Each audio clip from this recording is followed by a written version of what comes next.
everybody. Welcome back to English 2. I hope everyone's doing well. Today we're going to go over a couple things. The first thing we're going to do is I'm going to give a quick book review.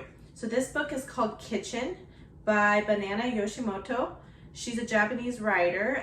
This book was very popular when it came out and it's been translated into so many languages. This book was originally written in Japanese.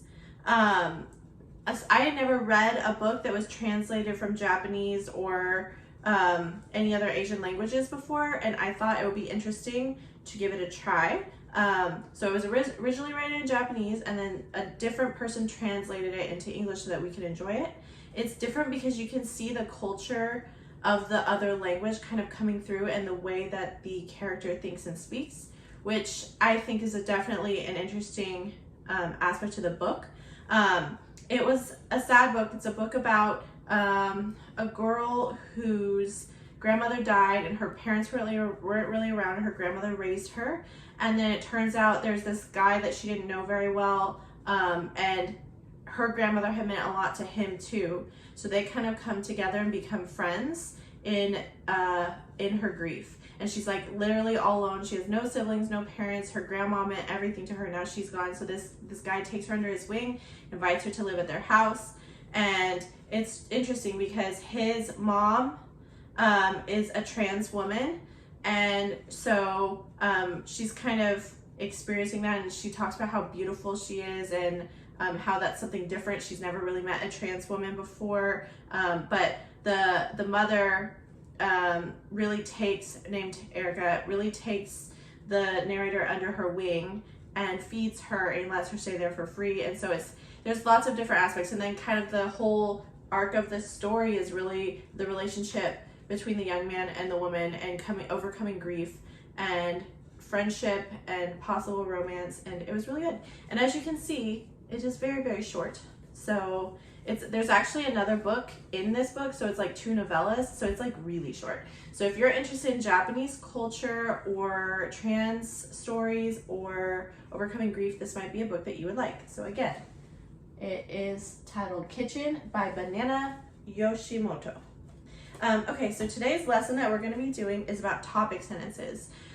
We had done introductions, and so we're going to move on to the body paragraph of a persuasive essay. And every body paragraph must have a topic sentence. I know your social studies teachers are going to talk to you about topic sentences as well. It's not just for English, so it's something that really can cross over to your other topics or your other subjects in school.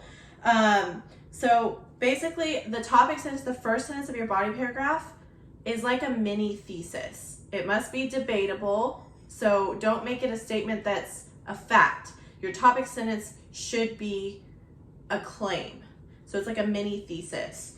And then everything in the body paragraph falls under the umbrella of the topic sentence. There's nothing random. You don't change topics midway in a body paragraph. That topic sentence locks you in, and then all the other writing in that paragraph matches the subject of your topic sentence, which is, again, it's a claim, it's debatable, it's not a fact.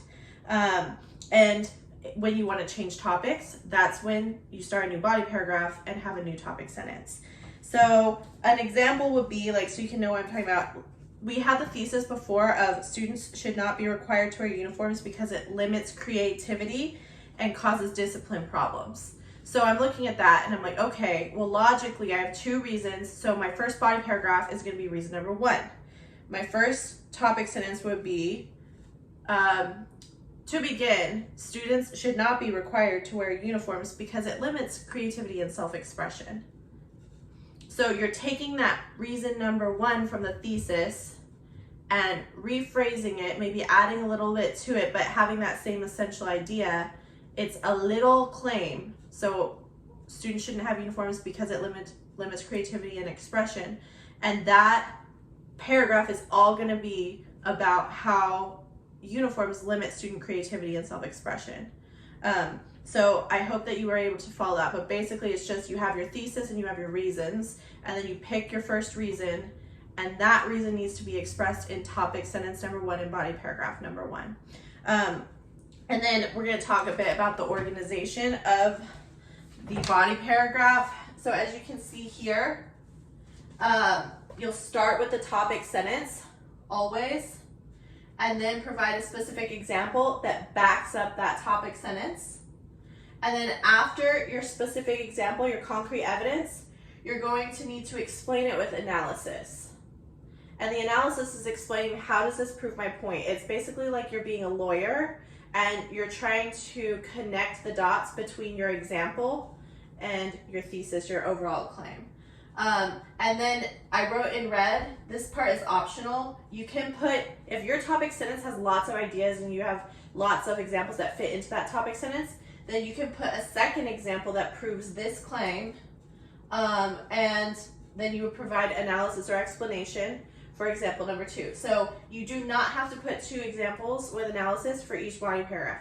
You do, however, need to have, starting with a topic sentence, which, like we talked about, is debatable and it's a mini thesis. And then after that, you need a specific concrete example to support it, and we're going to go over what that looks like tomorrow. And then analysis is where you're going to explain the relevance of the example to the claim that you made in your topic sentence and ultimately in your thesis. So yeah, that's pretty much it for topic sentence. You're going to be looking at some examples on the hub today, and you're going to have a little matching quiz activity. So you're going to have paragraphs and you're going to need to match them to the topic sentence that fits. So if we have a topic sentence that is about how uniforms limit creativity, there will be a paragraph with an example and analysis of a time where a student was limited in their expression and creativity. And of course, the topic and then the paragraph that matches that topic, they'll go together. So that's going to be the activity. It's going to be really simple, really quick, just a little check for understanding to make sure that we are on the same page. The last thing that we need to talk about is everyone needs to please sign up for vocabulary.com. You're going to need an account on there. We're going to start using it next week.